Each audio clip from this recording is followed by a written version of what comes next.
पर ठाकुर जी का भोग बनता है,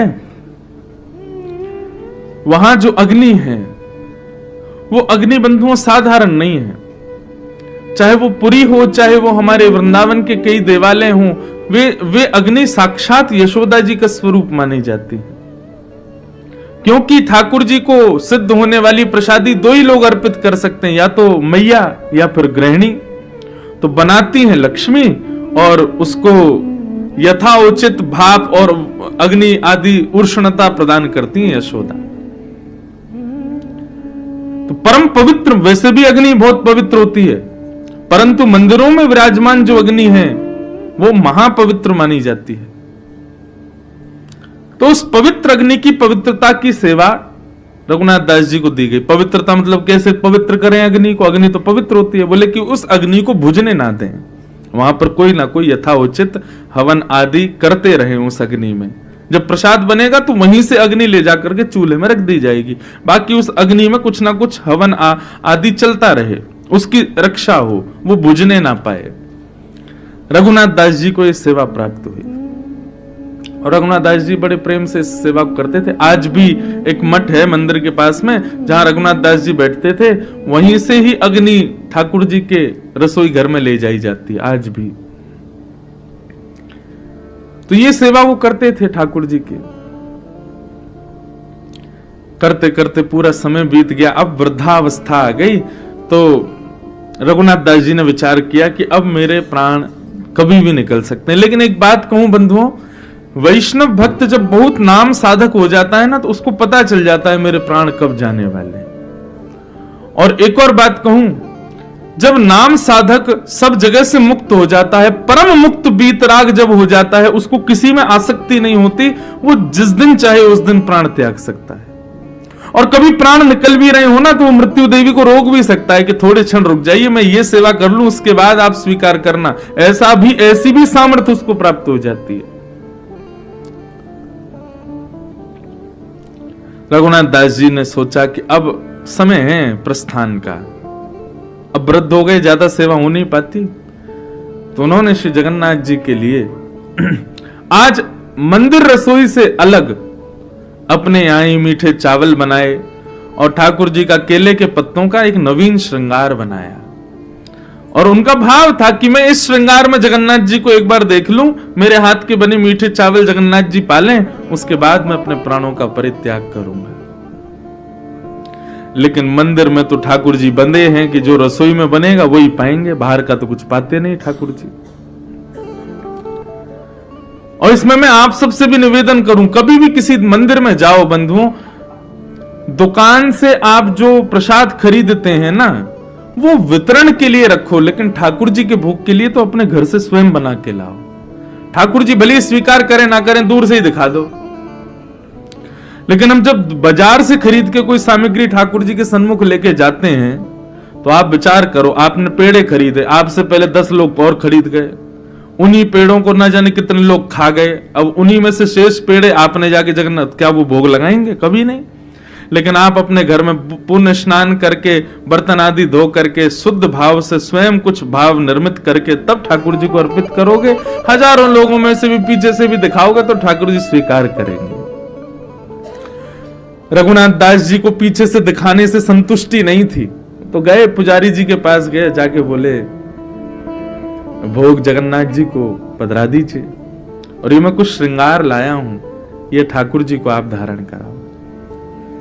पुजारी जी ने विनम्रता से मना कर दिया, बोले भगवान नियम है मंदिर का, यहां बाहर की प्रसादी ठाकुर जी को नहीं चढ़ाई जाती, बाहर का श्रृंगार ठाकुर जी को नहीं। प्रणाली में जो लिखा है, जैसा वर्णन है वैसा ही श्रृंगार होगा, और जैसा भोग प्रसाद ठाकुर जी आरोगते आए हैं वर्षों से वैसा ही पाएंगे, बाहर का कुछ भी यहां स्वीकार नहीं किया जा सकता।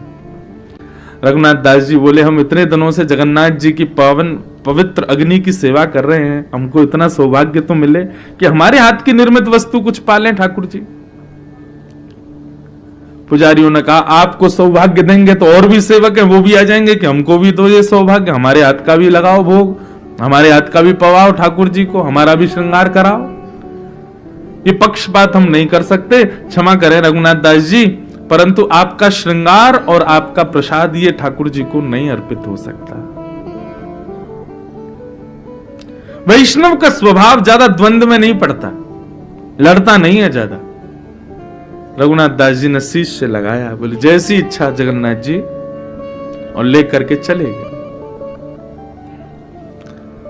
रात्रि का ठाकुर जी का श्रृंगार हो रहा था, पुष्पों का श्रृंगार, गीत गोविंद पहन करके श्री जगन्नाथ जी बैठे थे। पुजारी जी सब श्रृंगार कर रहे थे, नियम से जो चलता है जगन्नाथ जी का वो चल रहा था। यहां रघुनाथ दास जी थोड़े से क्षुभित तो हो गए, नेत्रों से आंसू तो निकल गए कि मैं चाहता था कि एक बार ठाकुर जी को अपने श्रृंगार में देख लूं, अपने भोग को पधरा दूं, फिर प्राण त्याग दूंगा। लेकिन ठाकुर जी की शायद इसमें मंजूरी नहीं, राजी नहीं। तो उनके जो सेवित राघव जी थे, उनके सन्मुख जाकर के श्रृंगार रख दिया, रोने लगे।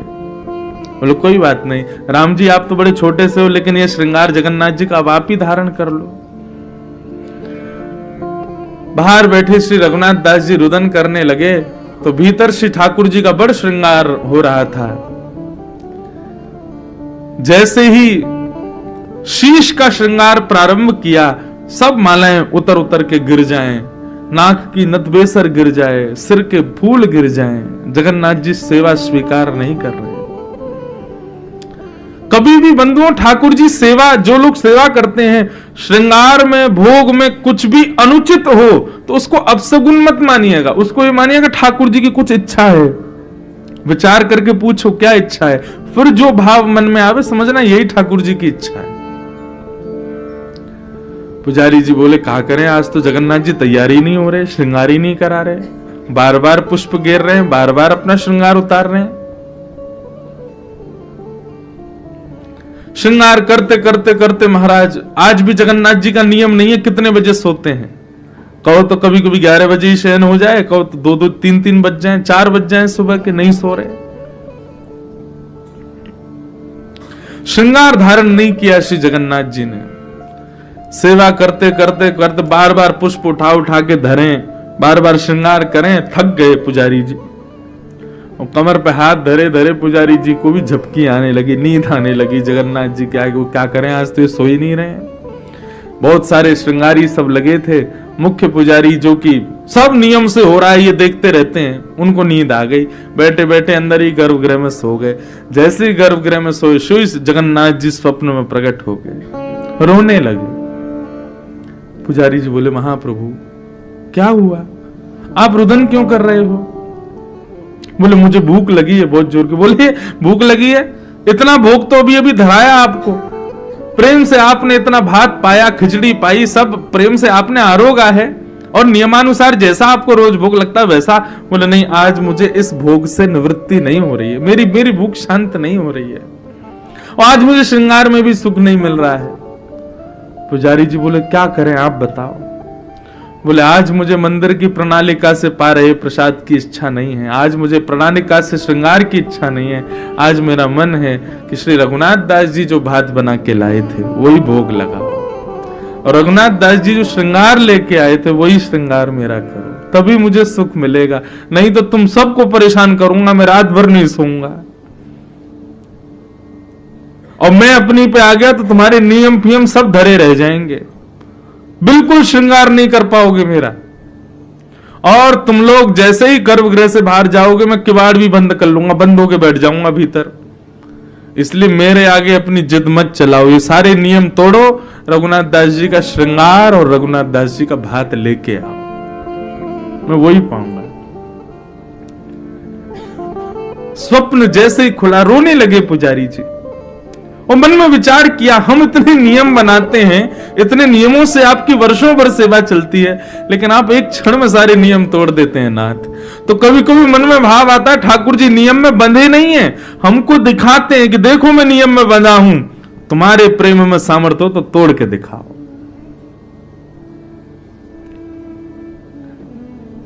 पुजारी दौड़े दौड़े रघुनाथ दास जी के पास गए और कहा लाइए भात, लाओ श्रृंगार। बोले नहीं नहीं आप नियम से करो। बोले भैया जब नियम जिसके लिए है वही तोड़ रहा है तो क्या करें? प्रेम किसे कहते बंधुओं? जो सब प्रकार के विधि विधानों को तोड़ दे, नियमों को तोड़ दे, मर्यादाओं को तोड़ दे, वो प्रेम है। रघुनाथ दास जी का श्रृंगार और हाथ का बना हुआ मीठा भात ठाकुर जी के लिए लेकर के गए। और जगन्नाथ जी को आज पहली बार प्रणालिका से विपरीत श्रृंगार किया, प्रणालिका से विपरीत प्रसाद पवाया। और आज सब पुजारियों को लगे कि श्री जगन्नाथ जी के मुख के अधर का जो मुस्कान है वो इतनी जोर से ऊपर उठ रही है कि आज तो मानो श्री जगन्नाथ जी के नेत्र भी छोटे हो गए। क्यों? गाल ऊपर उठियाए हैं हंसी के मारे, इतने प्रसन्न हो रहे हैं। सब लोग दर्शन करने के लिए गए, लेकिन रघुनाथ दास जी दर्शन की इच्छा तो बहुत है, लेकिन विचार नहीं कर पा रहे कि मैं कैसे देखूंगा जगन्नाथ जी को, मेरे श्रृंगार में विराज रहे हैं। आज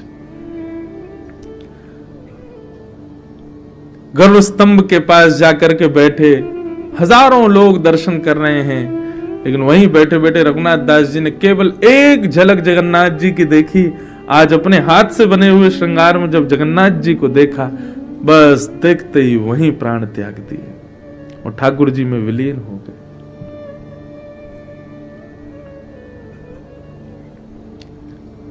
तो मन में भाव आया, ठाकुर जी इतने नियमों में क्यों हैं? वो नियमों में है ही इसीलिए कि हमें बता रहे हैं कि तुम्हारे प्रेम में सामर्थ्य है, तुम्हारे भाव में सामर्थ्य है, तुम्हारी भक्ति में सामर्थ्य है, तो इसको लांघ के दिखाओ। वो तो तैयार बैठे लांघने को, लेकिन कोई भक्त वैष्णव आए तो सही ऐसा जिसके भाव को ठाकुर जी स्वीकार करें। भागवत की कथा, गीत गोविंद, गोपी गीत, इतने नियम हम करते हैं, क्यों करते हैं? ताकि हमारा प्रेम उस उत्कृष्ट अवस्था में पहुंच जाए जहां श्री जगन्नाथ जी हमारे लिए नियम तोड़ दें। एक बार एक मान लीला मैं सुनाता हूं कभी कभी कथा में। ठाकुर जी और किशोरी जी एक दूसरे से मान करते हैं। मान कैसे करते हैं? एक रूठेगा, दूसरा उसको मनाएगा। और अधिकतर मान लीला में किशोरी जी रूठती हैं, ठाकुर जी मनाते हैं। और ठाकुर जी कैसे मनाते हैं? कभी प्रसाद बना के मनाते हैं, कभी मोर बन के आ जाते हैं फिर मनाते हैं, कभी नाच के मनाते हैं, कभी चरण पकड़ के मनाते हैं। किशोरी जी को जो प्रिय है वो भाव देकर के मनाते हैं। एक बार किशोरी जी बोली, आज एक काम करो, आप मान करो, हम मनाएंगे। ठाकुर जी बोले, आपके बस की बात नहीं है। बोले क्यों? वह हम देख चुके हैं, हम जब भी मान करते हैं तो किशोरी जी मनाती नहीं है ठाकुर जी को, रोज आती हैं। बस जैसे ही किशोरी जी की आंखों में आंसू आए तो ठाकुर जी, अरे हम छोड़ रहे हैं मान सब भूल गए, नहीं है मान नहीं करना, आप रो मत बस। और ठाकुर जी ने उस दिन से नियम बना दिया, हे किशोरी जी, जब आपको कोई बात बुरी लगे तो आप मान करना, और जब हमको कोई बात बुरी लगेगी तो हम बता देंगे, किशोरी जी हमको ये बात बुरी लगी, अब मान कर लो, तो आप ही मान करना हम पे। हमको बुरा लगे तब भी आप मान, आपको बुरा लगे तब भी आप मान। ठाकुर जी बोले, आप मान नहीं, आप हमारा मान सहन नहीं कर पाओगे, आप रोने लग जाओगे, हम मान नहीं करेंगे। किशोरी जी बोले, हम बिल्कुल नहीं रोएंगे, आप मान करो, हम मनाएंगे। ठाकुर जी बोले, कर लें? बोले करो। सोई महाराज हमारे ठाकुर जी ऐसे बैठ गए मान करके। अब किशोरी जी उनको मना रही हैं, कभी माखन मिश्री को भोग लगा में, कभी गा के सुना में, कभी वीणा बजा के सुना में, कभी नाच के दिखा में, कभी ठाकुर जी के प्रिय पुष्पों का हार बना के ला में, कभी बंदरन के संग में किशोरी जी नृत्य करें, कभी मयूरन के संग में नृत्य करें। कैसे भी ठाकुर जी रीझ हैं, लेकिन ठाकुर जी तो ऐसे मान करके बैठे हैं कि महाराज मुखमंडल पर जरा भी प्रसन्नता नहीं। अच्छा, मान लीला का नियम है कि शाम होते ही मान तोड़ना पड़ता है, और अगर आप नहीं मना पाए तो आप हार गए। ये मान लीला है। ठाकुर जी अगर नहीं मना पाए किशोरी जी को और सूर्यास्त हो गया तो ठाकुर जी पर चरण में प्रणाम करेंगे, हम हार गए, आप जीत गए, और फिर किशोरी जी हृदय से लगा लेती हैं। अब शाम जैसे हुई, ठाकुर जी का मान नहीं टूटा तो किशोरी जी बोली, अब तो संध्या है गई, हम हार गए, आप जीते, चलो अब हृदय से लग जाओ, अब यह लीला को यहीं विराम करें। ठाकुर जी बिना हृदय से लगे नंद भवन चले गए। किशोरी जी पीछे पीछे दौड़ रही हैं, अरे मान तो तोड़ो, नियम है हमारा कि मान शाम के बाद नहीं करते। ठाकुर जी बोले ही नहीं, चुपचाप सीधे नंद भवन में। किशोरी जी को रात भर नींद नहीं आई, बोले कि ये क्या हुआ, ठाकुर जी ने मान नहीं तोड़ा। सुबह प्रतीक्षा कर रही हैं कि नंद नंदन आएंगे। नंद नंदन आए, वही माटी के मथोना जैसे बटुआ जैसा मुंह, मुस्कुरा ही नहीं रहे। आकर के फिर बैठ गए। किशोरी जी बोली, अरे आपने सारे नियम तोड़ दिए, शाम होते ही मान तोड़ना चाहिए, आप तोड़ करके नहीं गो, अब आके फिर मान में बैठ गए, अरे बात तो करो। ठाकुर जी कुछ नहीं बोले, मौन मान करके बैठे। किशोरी जी बोली, अच्छा अभी भी मान चल ही रहा है आपका, चलो हम फिर मनाते हैं। फिर मनाया, पूरा दिन लग गया, ठाकुर जी आज फिर नहीं माने और बिना मान तोड़े फिर चले गए। किशोरी जी को इतना विरह हुआ, इतना विरह हुआ। तीसरा दिन प्रारंभ हुआ। किशोरी जी बोली, अंतिम प्रयास है हमारा, खूब प्रयास किया। ठाकुर जी तीसरे दिन भी जब नहीं माने तो किशोरी जी से विरह वेदना सही नहीं गई। बोली, इनके सामने रोऊंगी तो बोलेंगे कि आप मनाती नहीं हो, रो जाती हो। तो किशोरी जी एकांत में जाकर के रोदन करने लगे। जैसे विरह अश्रु प्रकट हुए और प्रकट होकर के जैसे पृथ्वी पर गिरा, पूरे वृंदावन की पृथ्वी ऐसे तप गई मानो जैसे जेठ के महीने में 12 सूर्यों ने वृंदावन को तपा दिया हो। किशोरी जी के विरह भाव से पूरा वृंदावन संदग्ध हो गया और वो उष्णता भीतर प्रवेश करके अश्रुबिंद ने जब भीतर यमुना जी के स्रोत का स्पर्श किया, यमुना जी की संपूर्ण धार गर्म हो गई, भाप उठने लगी।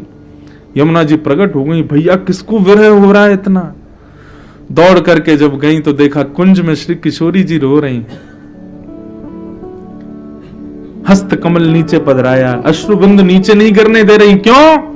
बोले कहीं ये 2-4 बिंदु और गिर गए तो पूरी पृथ्वी जल करके राख हो जाएगी, ऐसा विरह हो रहा है यमुना जी को, श्री राधिका जी को। कहते हैं कि यमुना जी ने यमराज से पूछा, भैया जितनी वेदना अभी किशोरी जी को है, क्या इतनी वेदना नरक में किसी को होती है? बोले इतनी वेदना नरक में भी किसी को नहीं होती जितनी विरह में श्री किशोरी जी हैं अभी।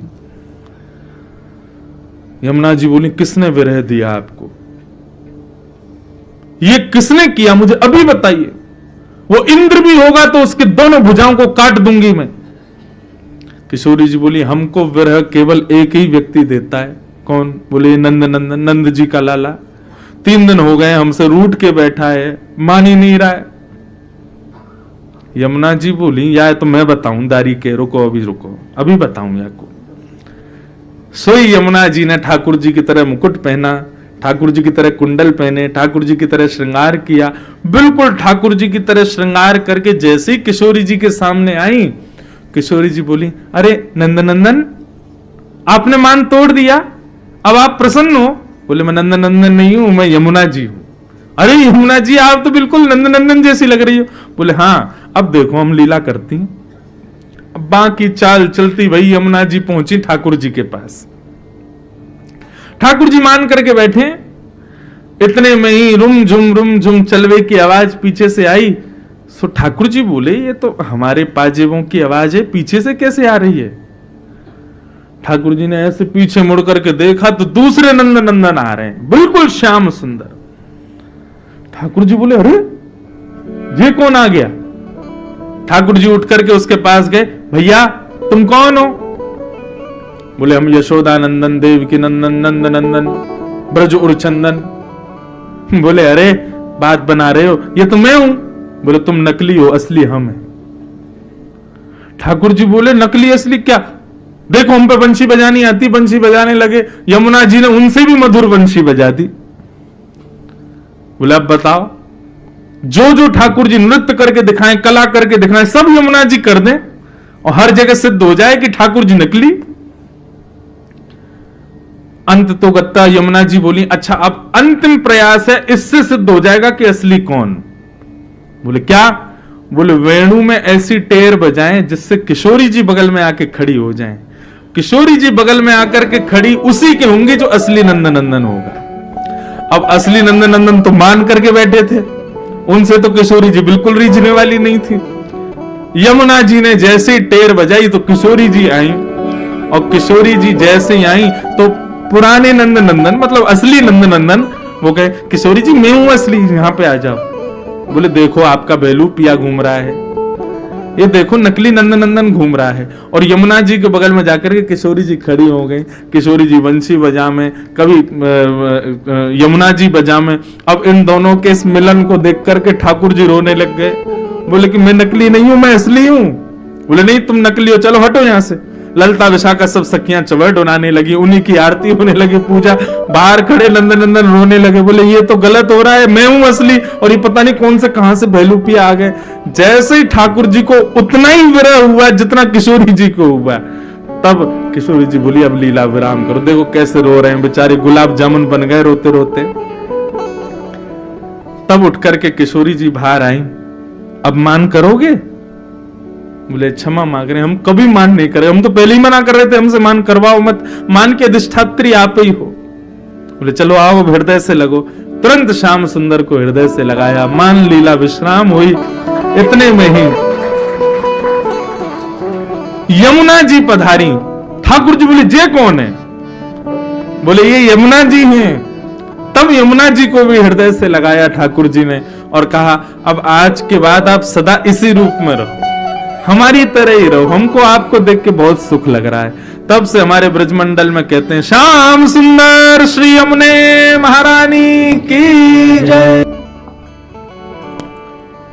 श्याम सुंदर श्री यमुने महारानी की जय। श्री यमुना जी के साथ में ठाकुर जी का चतुर्थ विवाह सुसंपन्न हुआ। ठाकुर जी का 5वां विवाह मित्रविंदा के साथ, 6वां विवाह सत्या के साथ, 7वां विवाह नाग्रजिता के साथ और 8वां विवाह लक्ष्मणा के साथ। ये अष्ट ठाकुर जी की मुख्य पटरानियां, और इन अष्ट पटरानियों से विवाह करने के बाद ठाकुर जी एक भौमासुर नाम के राक्षस को मारने के लिए गए, जिसकी मृत्यु के पश्चात 16,100 राजकुमारियों को उसने बंदी बनाया था, जिनको ठाकुर जी ने मुक्त किया और एक साथ उन सब से भी विवाह किया, क्योंकि वे सब अपनी मृत्यु को स्वीकार करने का भाव मन में धारण कर चुकी थी।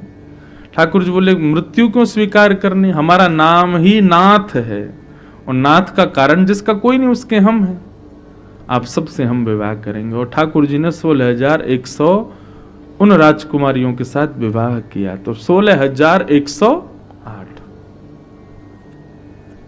ये अष्ट मुख्य पटरानियां भगवान की, ये अष्टधा प्रकृति है। बंधु आप सब जानते हैं प्रकृति किसके अधीन है? ठाकुर जी के अधीन है।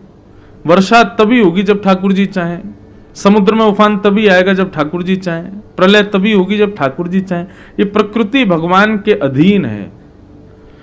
5 प्रकृति हम लोगों के बाहर है और 4 प्रकृति हम लोगों के भीतर है। 9 प्रकृति के रूप हैं। 5 प्रकृति बाहर की कौन कौन सी है? पृथ्वी, जल, तेज, वायु, आकाश।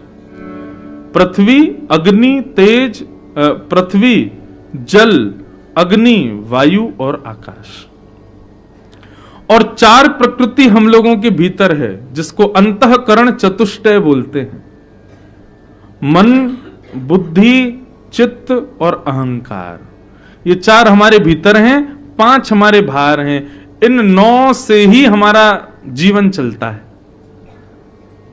बाहर पृथ्वी पर हम रहते हैं, जल हम पान करते हैं, स्नान करते हैं, अग्नि के बिना हम कुछ भी पा नहीं सकते, वायु के बिना हम रह नहीं सकते, आकाश के नीचे हम रहते हैं।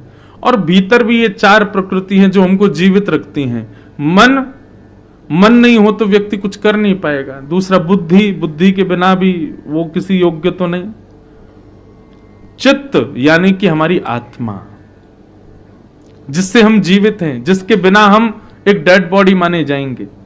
और चौथी है अहंकार। यहां पर अहंकार का मतलब अभिमान नहीं है, यहां पर अहंकार का मतलब सेल्फ कॉन्शियसनेस। मैं वस्त्र पहन रहा हूं, स्नान कर रहा हूं, एसी चला के बैठा हूं, हीटर चला के बैठा हूं, इस शरीर को भोजन करा रहा हूं जीवित रखने के लिए, ये एक सूक्ष्म अहंकार है। ये नहीं होगा तो हम जीवित नहीं रह पाएंगे, हम कुछ कर ही नहीं पाएंगे।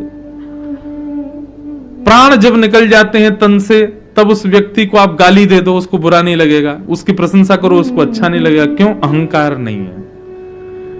बुराई से बुरा लगना, अच्छाई से अच्छा लगना, ये सब अहंकार के वश होता है। तो ये चार हमारे भीतर हैं, मन, बुद्धि, चित्त और अहंकार, 5 बाहर। इनमें से चित्त नाम का जो प्रकृति है हमारे भीतर, आत्मा, ये स्वयं परमात्मा ही है। तो इनको यदि अलग कर दिया जाए तो कितने बचे? भीतर 3, बाहर 5, टोटल कितने हुए? 8। तो पृथ्वी, जल, अग्नि, वायु, आकाश, मन, बुद्धि और अहंकार, ये भगवान की 8 मुख्य पटरानियां हैं। अब इतना समय नहीं है, नहीं तो एक एक पत्नी का एक एक भाव बताया जा सकता है। रुक्मिणी जी जो है वो अग्नि का स्वरूप है। लक्ष्मी अग्नि में निवास करती है, पवित्र होती है परम। सत्यभामा जो है वो भूमि का स्वरूप है। तभी वर्णन आता है जब भगवान को भौमासुर को मारने के लिए गए, तो भौमासुर का जब जन्म हुआ तो भूमि ने भगवान से कहा मेरे पुत्र को कभी मत मारना, क्योंकि उसकी कुंडली में लिखा है आप ही उसको मारोगे। तो भगवान बोले जब तक तुम नहीं कहोगे तब तक नहीं मारेंगे। तो भूमि ही भगवान की पत्नी सत्यभामा बनकर के आई, और जब भगवान भौमासुर को मारने गए तब सत्यभामा नहीं कहा, बोले भगवान इस राक्षस को मार दीजिए। तब भगवान बोले अब मारेंगे। तो भूमि सत्यभामा, अग्नि रुक्मिणी, जल सबको पता है कौन है? यमुना। इसी प्रकार ये बाहर की 5 प्रकृति और भीतर की 3 प्रकृतियां, ये भगवान की 8 पत्नियां हैं। अब बची 16,100, ये कौन है? तो उपासना कांड में जितने भी भगवत उपासना आराधना के मंत्र जो हम लोग बोलते हैं, वो सब 16,100 मंत्र ही भगवान की पत्नी बनकर के आए।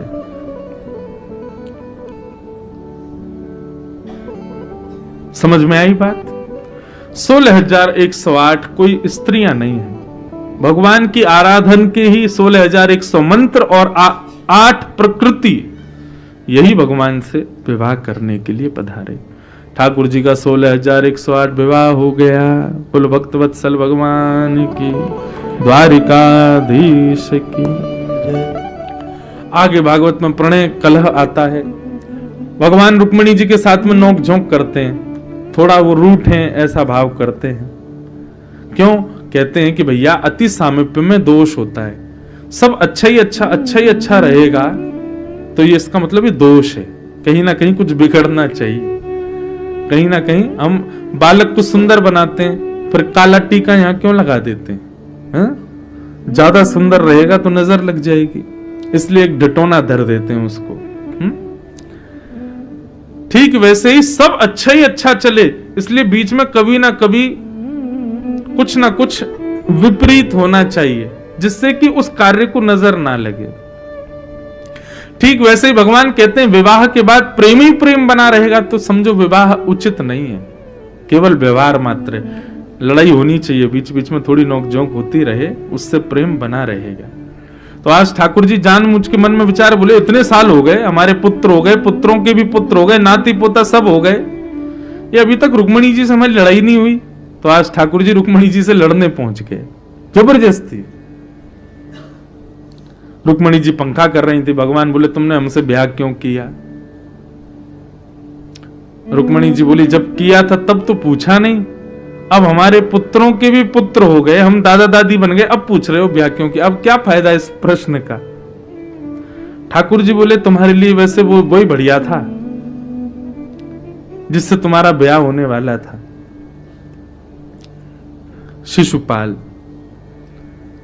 तुम कहो तो हम तुम्हारा ब्याह करा दें। ऐसे करके भगवान जबरदस्ती रुक्मिणी जी को क्रोध दिला रहे थे, लेकिन रुक्मिणी जी को क्रोध तो आया नहीं, मूर्छित होकर के गिर गई भगवान की बातें सुन के। ठाकुर जी बोले भैया ये तो उल्टा हो गया, हम तो चाह रहे थे इनको क्रोध आए लेकिन ये तो मूर्छित हो गए। ठाकुर जी ने चतुर्भुज रूप धारण किया, 2 भुजा से रुक्मणी जी को उठाया, 1 भुजा से पानी छिड़काव करने लगे, 1 भुजा से हवा करने लगे, रुक्मणी जी की सेवा करने। रुक्मणी जी को होश आया, ठाकुर जी से कहा कभी भी आपसे विरह हो ऐसा भाव आप मत कहना, हम सह नहीं पाएंगे। तो ठाकुर जी ने यहां पर गृहस्थाश्रमियों को बताया, बोले भैया ज्यादा समीप रहने से प्रेम बहुत ज्यादा हो जाता है, और जब हम किसी के बहुत समीप रहते हैं ना तो उसके अंदर हमको दोष दिखने लग जाता है। इसलिए जिससे भी प्रेम हो एक मध्यस्थता बना करके रखना, उसके ज्यादा समीप मत जाना, नहीं तो दोष दिखेगा। कई लोगों का मन होता है कि हम श्री जगन्नाथ जी को 24 घंटे निहारें। अगर आप निहारोगे तो हम लोग इतने दुष्ट हैं कि हम जगन्नाथ जी में भी दोष देख लेंगे। पति पत्नी विवाह से पहले सब गुण ही गुण दिखते थे एक दूसरे में, लेकिन विवाह के बाद इतने दुर्गुण क्यों दिखने लग जाते हैं? क्यों? क्योंकि अति सामिप्य हो जाता है। और शास्त्र आज्ञा करते हैं अति दूरात अति सामिप्य, इन दोनों में दोष जन्म लेता है। इसलिए मध्यस्थ रहो, ना तो किसी से ज्यादा दूरी बनाओ, ना किसी के ज्यादा समीप रहो, बीच में रहो।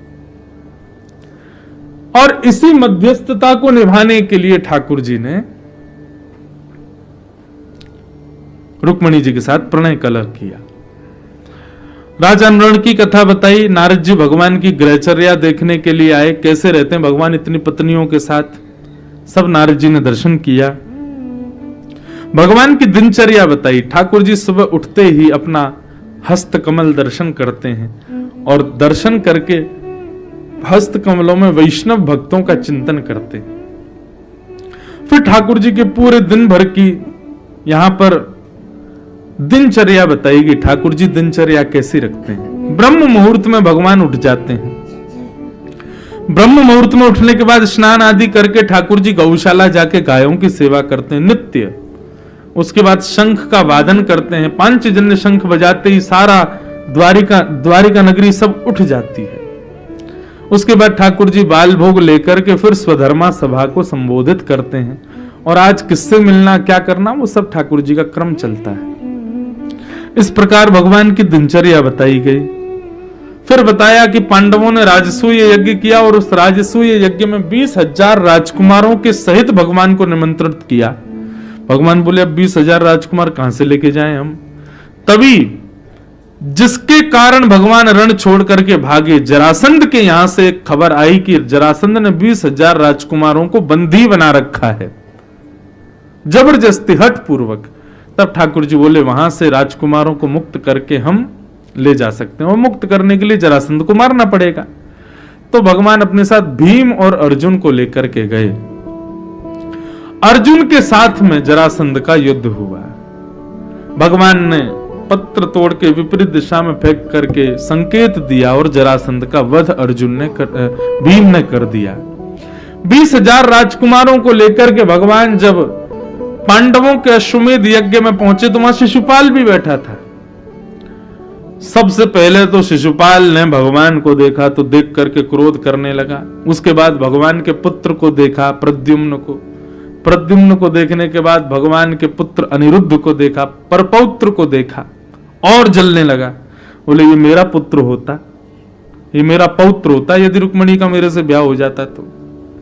और जैसे ही रुक्मणी जी को देखा तब तो उससे सहन ही नहीं हुआ। इतना बोले कहां ये मेरी पत्नी बनती, मेरे बगल में बैठती, ले गया ये इसको चुरा करके। जलने लगा भगवान के पूरे परिवार को देख करके। तब तक तो सब ठीक था, लेकिन जैसे ही भैया अश्वमेध यज्ञ में सबसे पहले पूजा किसकी हो, अग्र पूजा किसकी हो, इसका प्रस्ताव जब रखा गया तब जरासंध के बेटे सहदेव, एक सहदेव तो पांडवों में है, एक सहदेव जरासंध का बेटा है, उसने भगवान का नाम रखा। बोले सबसे पहले द्वारिकाधीश की अग्र पूजा होनी चाहिए। आप लोग इनके रूप को समझ नहीं पा रहे हैं, जान नहीं पा रहे हैं, ये साक्षात परमात्मा है। भगवान की अग्र पूजा हो, सबसे पहले पूजा हो, बहुसम्मान भगवान का हो। ये बात सुनकर के तो शिशुपाल को और बुरा लगा। मैं जिस सभा में आया उस सभा का सारा मतलब हम सब तारे हो गए, चंद्रमा कृष्ण हो गया। ये बात सुनकर के उसको और बुरा लगा, इतना जलन हो गई उसके हृदय में, गालियां देने लगा भगवान को। 100 गालियों की उसको छूट दे रखी थी भगवान ने। आज 101 गाली पूर्ण होते ही सुदर्शन चक्र ने उसका सर धड़ से अलग कर दिया। भगवान ने सुदर्शन चक्र से आज कल्याण कर दिया शिशुपाल का। फिर सूर्य ग्रहण के समय पर सब ब्रजवासी और यहां से द्वारिकावासी कुरुक्षेत्र गए यज्ञ करने के लिए, ऐसी कथा आती है। और उसी यज्ञ में भगवान को पता चला ब्रजवासी आए हैं, तो सब ब्रजवासियों से मिले भगवान सैकड़ों वर्ष बाद। मधुमंगल, श्रीदामा, तन सुखा, मन सुखा, धन सुखा, अपने सब सखाओं से मिले, यशोदा मैया से मिले, नंद बाबा से मिले, सब ब्रजवासियों से मिलकर के ठाकुर जी ने सबको अपने हृदय से लगाया। और दिनों दिन तक ठाकुर जी ब्रजवासियों के बीच ही बैठे रहे, बात करते रहे। भगवान की पटरानियों ने सोचा ब्रजवासी सब आए हैं, राधा रानी भी आई होंगी। पता चला हाँ राधा रानी भी आई हैं। भगवान की सब पटरानियों ने मन बनाया, चलो देख के तो आए ये राधा रानी है कौन, क्या हमसे भी ज्यादा सुंदर हैं, इनका रूप कैसा है, जरा देखें तो सही। सब पटरानियां मन में विचार करने लगी, हम त्रिभुवन सुंदर हैं, स्वर्ग की अप्सराएं भी हमारे सामने घूंघट कर लेती हैं लज्जा के कारण, इतनी सुंदर हैं भगवान की पत्नियां। लेकिन आज वो त्रिभुवन को भी मोहित करने वाली भगवान की पटरानियां किशोरी जी से मिलने के लिए गई। जैसे इस शिविर में प्रवेश किया, परम सुंदरी, घुंघराले केश, मृग नैनी सुंदरता की सीमा को जब देखा, पटरानियों के हृदय का पहले तो अहंकार नष्ट हुआ कि हम सुंदर हैं। सब पटरानियां आपस में देखने लगी, बोले भाई कुछ भी कहो, हम कितनी भी सुंदर हो, लेकिन इनकी सुंदरता तो अद्भुत है। चरणों में प्रणाम किया, हे किशोरी जी, हे राधिका जी, हम आपको प्रणाम करते। तुरंत उस युवती ने रोका, कहा मैं उनकी दासी हूं, राधिका तो भीतर विराज रही है, स्वामिनी जी तो भीतर विराज रहे। रुक्मणी बोली आप दासी हो? बोले जी। सत्यभामा जाम्बती बोली दासी को देख करके हम अपने रूप पर लज्जा कर रही हैं, तो किशोरी जी को देख के क्या होगा। तो 8 पटरानियों में से फिर 5 ही रह गई, बाकी तो बोली हम अंदर देखे ही नहीं पाएंगे, हम यहीं से जा रही हैं। दासी को ही प्रणाम करके चली गई। 5 पटरानियों ने भीतर प्रवेश किया तो बाहर जिसको देखा उसकी रूप को भी लज्जा आ जाए, ऐसा रूप। जब उनका दर्शन किया तो रुक्मणी आदि सबने सोचा कि अब तो ये तो निश्चित ही किशोरी जी हो, क्योंकि हमने तीनों लोगों में ऐसी सुंदरता तो नहीं देखी। चरणों में प्रणाम किया, किशोरी जी हमारा प्रणाम स्वीकार करो। बोले नहीं नहीं नहीं, मैं किशोरी नहीं हूं, मैं तो दासी हूं। किशोरी जी तो भीतर बैठी। कहने का अभिप्राय इस कथा से क्या सीख रहे हैं? आप वृंदावन गए, आपने ठाकुर जी का दर्शन किया, और ठाकुर जी के दर्शन करने के बाद आपने कहा कि किशोरी जी कहां है, किशोरी जी तो दिखी नहीं, तो निश्चित मानिएगा कोई ना कोई दुर्गुण भीतर शेष रह गया है, इसीलिए किशोरी जी नहीं दिख रही। क्योंकि किशोरी जी जब कृपा करती हैं तो वो दिखेंगी तो कोई दुर्गुण रह नहीं पाएगा फिर भीतर। भगवान की पटरानियों के भीतर सौंदर्यता का अभिमान, परीक्षा की भावना से जा रही थी, वो सब बाहर की दासियों ने नष्ट कर दिया। किशोरी जी तक तो पूर्ण भक्ति भाव आ गया रुक्मणी जी में। दूसरी दासी को देख करके 2 सखियों ने और प्रणाम किया, बोले हम नहीं जा पाएंगे भीतर, इतनी सुंदरता को देखने की सामर्थ्य नेत्रों में नहीं है, और वे भी वापस लौट गई। अब तो 3 ही रह गई, और इन तीनों ने जब भीतर प्रवेश किया तो एक और परम सुंदर प्रणाम किया, बोले आप किशोरी जी हो ना? बोले नहीं नहीं, मैं तो दासी हूं। 2 पटरानियां वापस क्या जाएंगी उस ये बात सुनकर के कि ये दासी हैं, वहीं मूर्छित ही हो गई। रुक्मणी जी को मूर्छा तो हो रही थी सुंदरता देख देख करके, जैसे तैसे दासियों ने संभाला। बोले अब हम ले चलती हैं किशोरी जी के पास। जैसे ही भीतर प्रवेश किया, असंख्य सुंदरियों के मध्य में